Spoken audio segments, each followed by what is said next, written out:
Okay, so now we are dealing with complex numbers. So this will be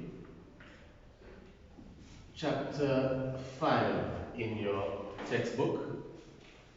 So we are dealing with complex numbers. Moving straight to complex numbers because the electrical students, they need to be using some of the rules that we're going to learn here in the industrial electronics, that subject, and electrotechnics, dealing with alternating current. So there's a lot of applications for this.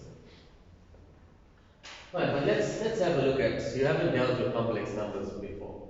So let's have a look at these two examples here from M3. If I asked you to simplify the square root of 8 without using a calculator, then the fact that you see square root here, that means we need to have a perfect square. Okay, like the square root of 4, that's a perfect square, which is 2.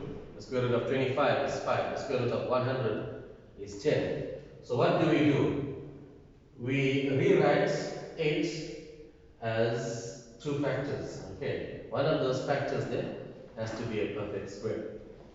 So from our timetable, we know that 8 is the same as 4 times 2. Right, so now from our exponent laws, then we know that this can be written as the square root of 4 times the square root of 2. And we know the value of the square root of 4 without using a calculator is 2. And this we do not know, so we multiply it and we leave it in set form. So that is 2 root 2. Okay, we've been dealing with that from school. Now, in school, when you had a square root of a negative, okay, so previously we would just say it's undefined. Okay, now it's no more going to be undefined. We are now going to be using a substitution for the square root of a negative. So what am I saying? We use a substitution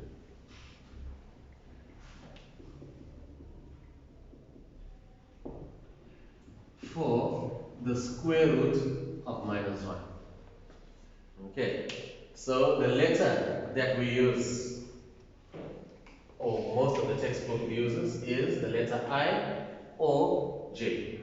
So I can say let I equal to the square root of minus 1.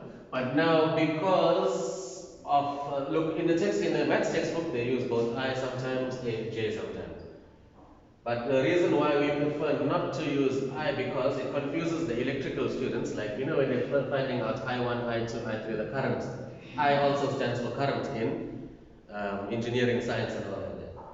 So you can use the symbol J, you'll find J equal to the square root of minus 1. Okay, so now how do we use it in a situation like this here? So we got the square root of minus 8. We follow the same simplification rule here.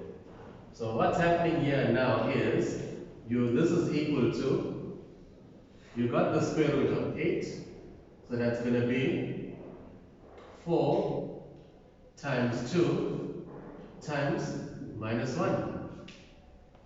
Because 4 times 2 is 8, and 8 times minus 1 will give you minus 8. It's still a negative 8. Alright, now what will happen is, this can be broken up into square root 4 times square root 2 times square root negative 1. So what do we know now? On the side of your page, you're going to let I if you want to, or J, both are correct. You will not be penalized, okay? But it's better to use J than I. Also, why? Because sometimes you might think it's an I, when you look back, it's a 1. You might mistake a 1 for an I, depends on how you're writing. So, this is the square root of 4, which is 2 times root 2 times, I'm going to write down J. Okay, so every time we see the square root of negative 1, we are going to be substituting J or I. Alright, so that is for now. It's a new concept to you. So copy this down. And now let's see how we're going to work out quadratic equations that we have done previously. Solving for x without using a calculator. Okay, so copy this down. Write down the first one here. Solve for x. Let's see what you can do. Solve for x without using a calculator.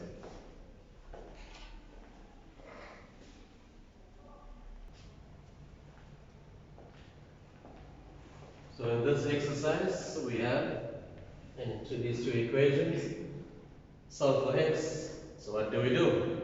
You won't be told in the exam that this is an equation that involves complex numbers. You need to rearrange the equation. You need to try and work it out.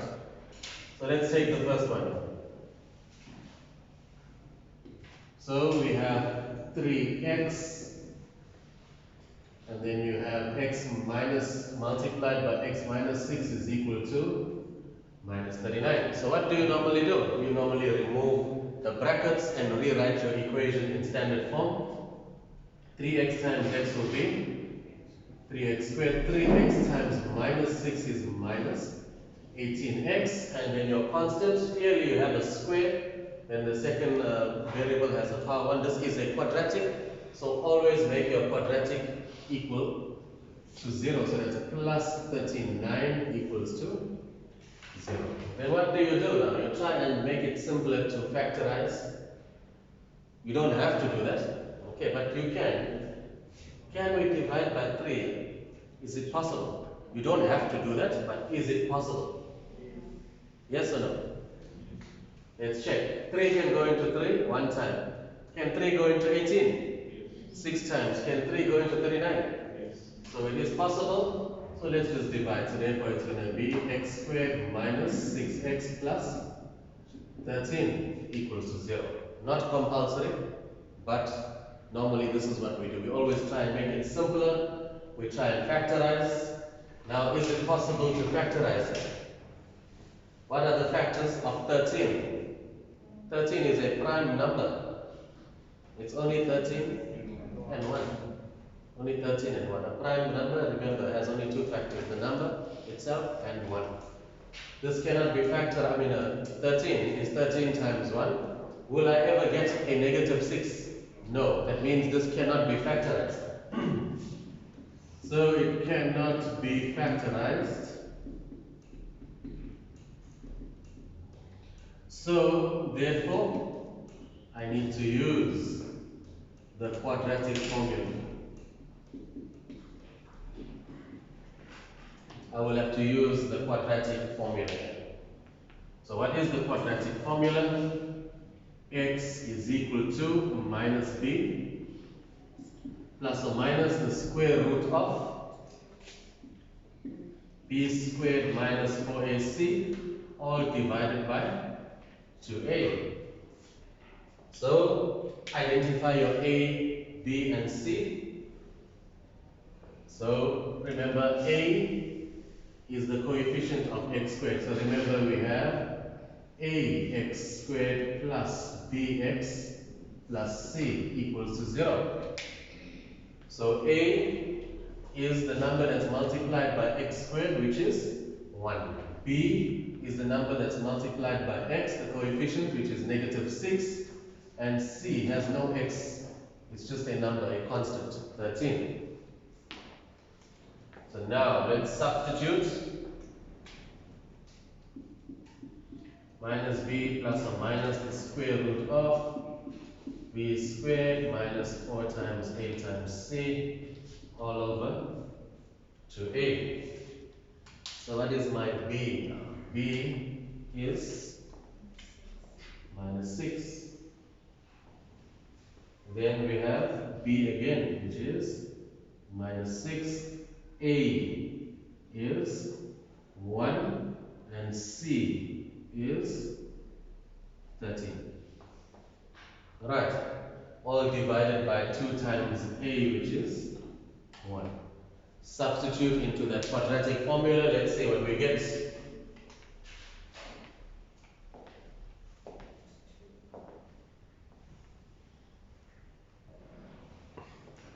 Right, so let's see what we get.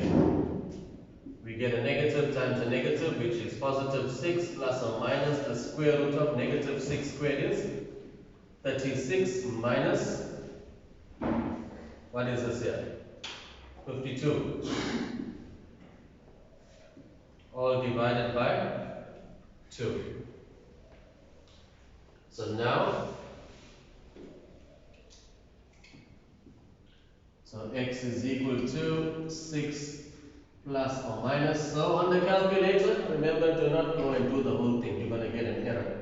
You will just type out this part, that part, and you type this whole thing out, and then you will get your answer. So therefore, we get 6 plus or minus the square root of what? What do you get here?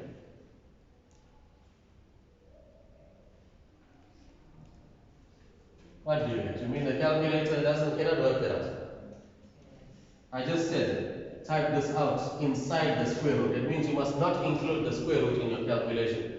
Forget about this, forget about that. Just type this part out only. What do you get? Minus 16. Minus 16. All divided by 2. Now, remember what we did here? When we had minus 8, we need to do the same thing then. We got minus 16. So we're going to go x is equal to 6 plus or minus the square root of 16 times the square root of negative 1. Okay, we're dealing with, there's the rule here. If you have 8, it's going to be 4 times 2 times minus 1. 16 is straight, perfect square. The square root of 16, so what am I doing? I'm going like this, I'm going 16 times minus 1. So therefore it becomes square root of 16 times the square root of negative 1, all divided by 2.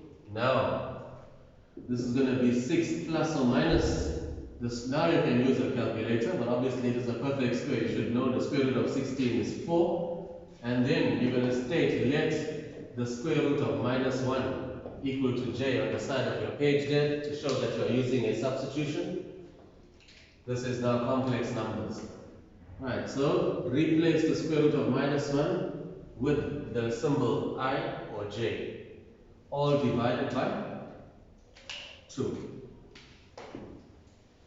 Now, we need to simplify this fully for this question.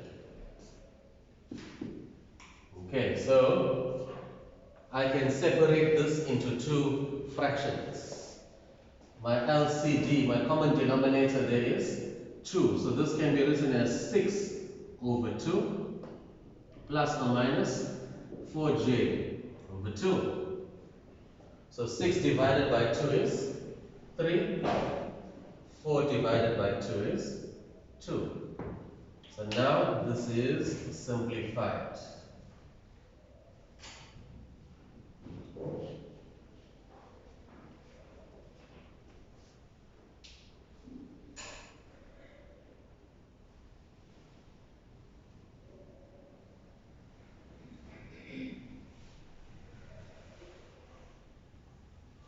So this is called rectangular form. I'm going to explain the difference. There's 2 forms you're going to be dealing with.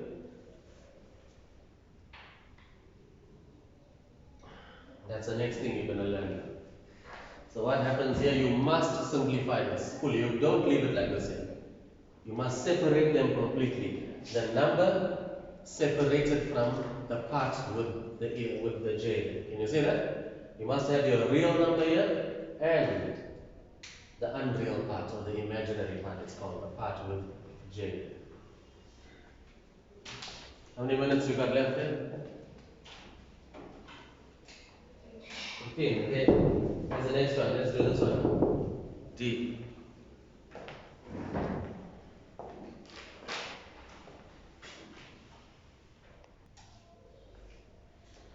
Alright, our next example. Here we got x plus 7 over x is equal to minus 5.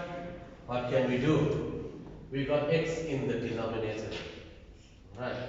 So, we don't want x in the denominator. So we can multiply. We can multiply by x over 1 on both sides. Okay, you got x in the denominator, you know that x cannot equal to 0. X cannot equal to 0 because you can't divide by 0, it's undefined. So now, let's multiply on both sides. So why are we multiplying by x? Because I want x in the bottom and x on the top. So cancel, that's why I am multiplying by x. So whatever I do to one term, I need to do to every single term on both sides. So x times x will give me x squared. X times 7 over x, this is where x cancels now. So you get just plus 7 on the right hand side, minus 5 times x is minus 5x. And now make the whole equation equal to 0. So x squared plus 5x plus 7 is equal to 0. Now you can see the factors of 7. 7 is a prime number. It only has the factors 7 and 1. 7 times 1 is 7. So we're not going to get 5. This cannot be factorized, so we use the quadratic formula. The quadratic formula, x is equal to minus b plus or minus the square root of b squared minus 4ac all divided by 2a. So now let's substitute.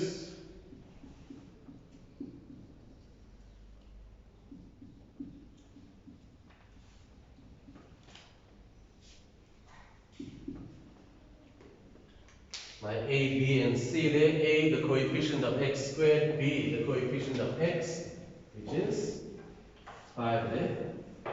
5 there. A the coefficient of x squared is 1 and c is 7. A is 1.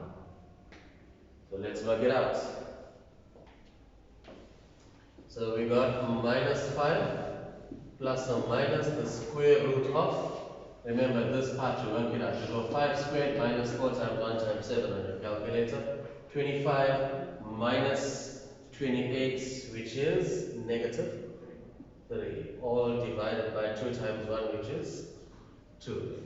Now you have the square root of your negative, which you need to split it up and use your substitution. So we got minus 5 plus or minus the square root of 3 times the square root of minus 1. All divided by 2. Right, so now remember you're going to state let the square root of minus 1 equal to j. So we got minus 5 plus or minus the square root of 3 times j. All divided by 2. Now this has to be separated. So therefore it's going to be minus 5 over 2 plus or minus the square root of 3 times j all over 2. You can leave your answer like this, it's fine. Or if you want to use a calculator, it's fine also. As long as it's separated, it's fine. Okay. So,